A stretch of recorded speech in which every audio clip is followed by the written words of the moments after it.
I'm kind of thinking that maybe Satan is a more better motivational speaker to do everything good than Jesus ever was. And we seem to have this war. God is against Satan and Satan is against God, but maybe they're both two of the same. And if you're not going to listen to Jesus' message, which all he had was words and a reflection of his own actions, that you can either be influenced by his words or his personal actions, or you can be motivated by Satan. And at the end of the day, if you follow everything Satan tells you, Satan's like, see, how'd that work? It's kind of a good idea to kind of want to do everything good. Otherwise, you'll see that if you follow Satan, you're going to create your own destruction. So it's like, what motivates you more to do what's good after you find out how wrong it is? Now that we got the globe falling apart, don't you think that maybe every one of us should reflect on ourselves to see where we played a role in everything that's evil and kind of jump out of everything that's evil and do the right thing? I mean, we're so focused on these leaders, and it's like, they're nothing but Satan. That's, you want a leader. As long as you want a leader will show up, and a leader all the time. The one that's talking the most is Satan. So it's more like a God thing to, you listen to yourself and, be your own leader. Find out what it is you want. Do you want just your own world to be perfect, or do you want the entire world to be perfect? You are the world. So if you're only looking at your own personal world, expect the outer world to destroy you eventually. It seems like all of humanity is insane, that we're constantly looking for leaders, somebody to save us. Nobody ever shows up and saves you. Every single leader you end up following turns out to be Satanists of some kind or another. Some of the best names, it's like, what have you done that was good?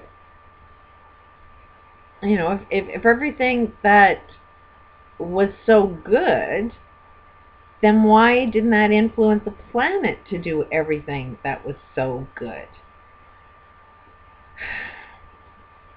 I haven't seen anybody ascend yet. I've seen everybody die. So the best of them has eventually died. Their world ended up killing them because there was a little flaw in what it is they were doing. And a lot of it is you're not listening to self. You're listening to some other story that you wish to be true, and not actually reflecting on yourself and seeing within yourself first. If you don't have that peace within yourself, how do you expect the rest of your world to have peace? That's kind of what I'm looking at is, okay, I know this is a twofold thing, that the universe is definitely affecting me. I'm not putting out all that pollution in the air that I breathe, but yet I smoke, and yet the smoke is causing pollution in my body. So it's like, as soon as I stop doing everything I know that's wrong and jump into everything that's right, I'm just as evil as everybody else. I'm creating and sustaining everything that's wrong. As long as I'm hating anybody, then I'm sustaining the experience of hate. As long as I'm at war with somebody, then I've got war within inside me. So there's no way I want to be anybody's leader. Because as soon as somebody even looks at me in any way, shape, or form as a leader, it's like, let me point you in the right direction. Don't listen to me. Listen to yourself.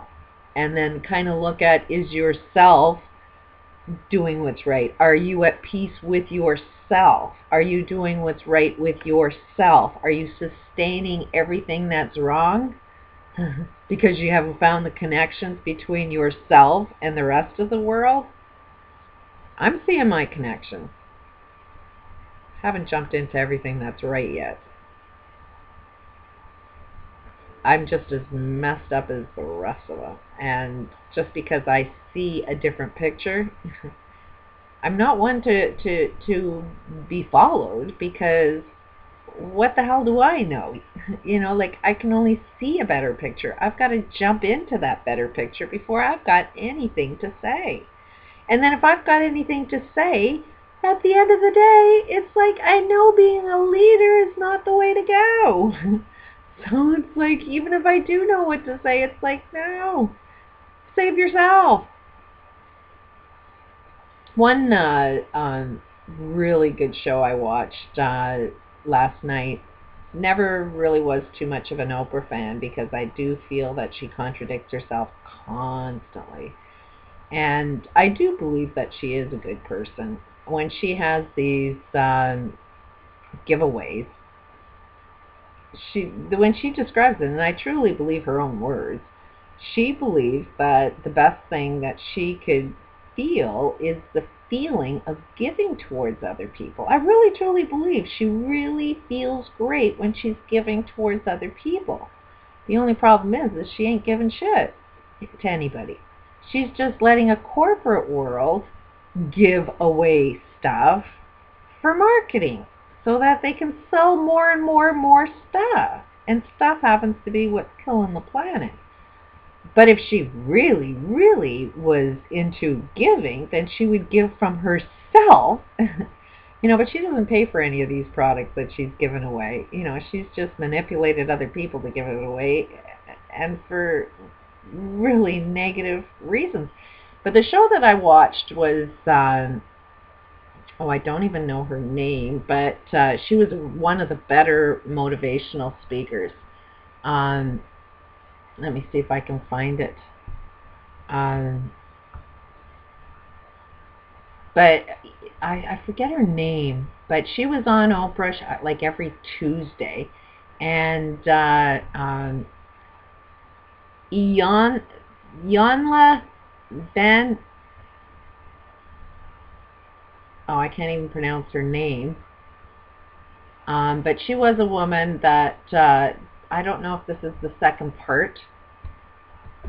Go to this link that I'm going to provide below, and it appears like there's a two-part of this conversation. Anyways, Oprah was trying to develop a show for her, and in the meantime, Barbara Walters offered her own show. Oprah wanted to wait, because it took a little bit of time to do it right, where this, the big corporation world that Barbara Walters is attached to said, no, we can put your show on right now. And so this woman, contemplated, fasted for 7 days, and really was connected with God.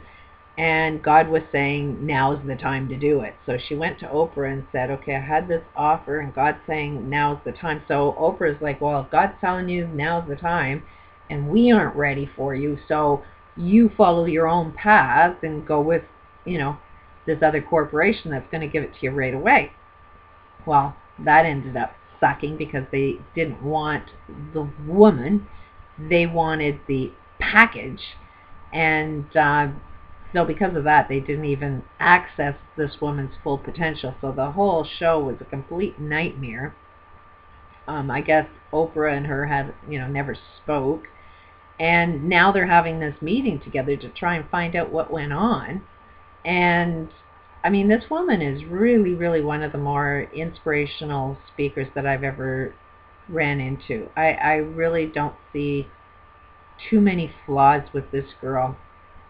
Anyway, she had to go through that hell to learn what she was attracting in her life. She was attracting people to treat her like shit. and she never really was paying attention to that. So she had to go through it and live through it so she could find out what was right. And, years later, it was like, okay, I got it now. And she actually used the words that she had fixed her external world, which made her a really good motivational speaker. But now she was dealing with DNA hardcore stuff. Key word there was DNA stuff. And that's why I think she's probably one to listen to these days, because she's talking about really, really deep core issues that we need to overcome. And I think it was her latest book is Peace Out of Broken Pieces. And we're all in broken pieces right now, but we have to find peace because of all of these broken pieces.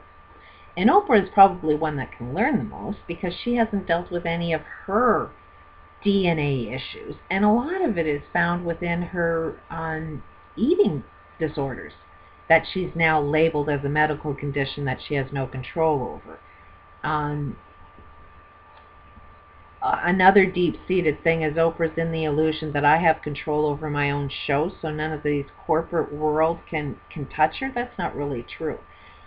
Oprah has a lot of people telling her what she can and cannot do, and the biggest thing that she is motivated by is a corporate world threatening to sue her. She's got all the money in the world, and she's won every lawsuit. She's got the freedom to speak truth.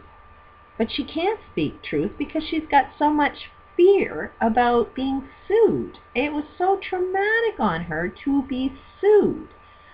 So it's like block, never deal with that DNA issue, never deal with the weight issue, never deal with am I really giving or just profiting. Oprah has some core DNA issues that she needs to look after. But at the end of the day, I really do think that she is a good person, just like all of us. But we're all screwed up, and we can't see how screwed up we are until we break off into as many broken pieces and then find peace within ourselves. When Oprah, if she can follow that rule, she has the potential to make a massive shift in the whole entire planet. But the change has to start with her. Same with me. I got to start change within myself before I expect my world to get any better. And I'm just sitting here waiting and waiting and waiting for the world to change. Meanwhile, not too much is changing in my world. Other than I built this channel to try and build up my confidence. And one thing that I'm noticing the most is every time I have a cigarette, that's when I lose my confidence. So it's like if you want your self-esteem, look at all the things you're doing in your life. Everything that's wrong in your life that you participate, you are actually lowering your own personal self-esteem. So here I'm trying to develop confidence, from having an external thing like a YouTube channel, but in actual fact, every time that I should have a cigarette, it should be in my face that, why is it you don't want confidence? Why, if I know that smoking lowers my confidence and I want to build my confidence, does it make any sense for me to do something that constantly lowers my self-confidence? Doesn't make any sense to me, yet I'm doing it. But I'm getting stronger. Most of it is a will to live, and that unfortunately is coming from a YouTube channel. Is the more I can find like-minded people, the more I can find, the rest of the world wants something better, and we're willing to do what it takes to make something better, then I want to participate in that change just the same as everybody else. But it is almost like I got to be the one that looks after myself and creates that will to live for myself, and then hopefully it will be an example for everybody that if I could do it, you could do it. If I can do everything that raises my self-esteem, maybe it'll do the same thing for everybody else. Maybe we can all develop this wanting to live instead of this death wish we all got going on. It just seems like, the mantra of the globe is, long as you believe in Jesus, you're going to be saved. After you die, you're going to be saved. Those two words don't make any sense. You're dead. How are you saved if you're dead? How do you get eternal life after you're dead? You're dead. Peace out.